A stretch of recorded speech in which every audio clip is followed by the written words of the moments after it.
The United Nations High Commission for Refugees has a central mandate to protect refugees overseas. So in the field, they have a presence in conflict regions. They have the means to help on a really large scale.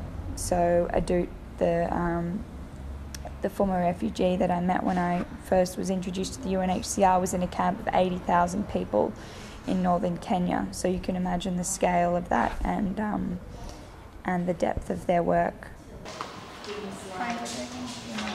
Youth UNHCR is a youth-focused arm of the UNHCR. It's essentially a pilot project which is starting in Australia.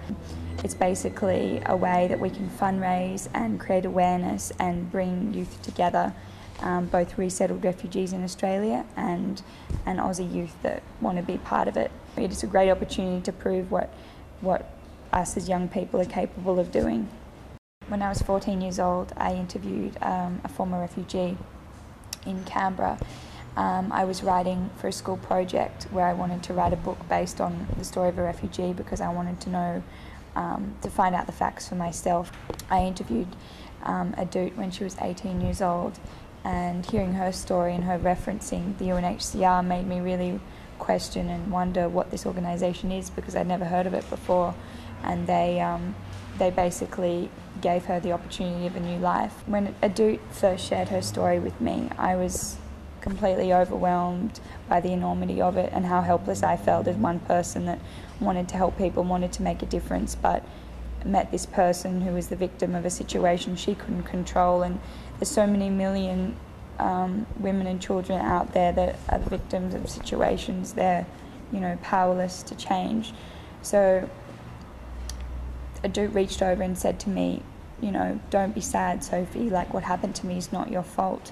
Just by listening, you're making a difference in my life. And I think that idea of sharing my good life with others, that gives me a lot of motivation. I started this project because I was frustrated. I wanted it for me. If you focus on something that would benefit your life and trying to find a resolution to a conflict that you're dealing with, then you're automatically doing the same for others. So by creating something that I would have liked to have been there in place for me, I'm giving other people the opportunity to do the same.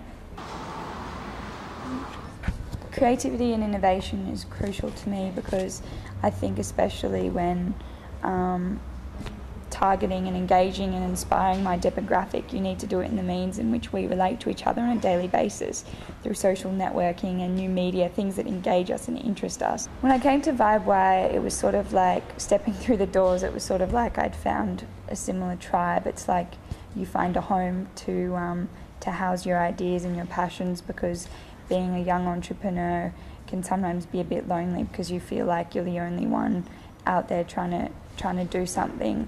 But in reality, there are so many people that have similar passions and similar goals, and Vibewire is just a perfect place to be able to house those sort of people and connect them, and that sort of networking is crucial to be able to get your project to the next stage.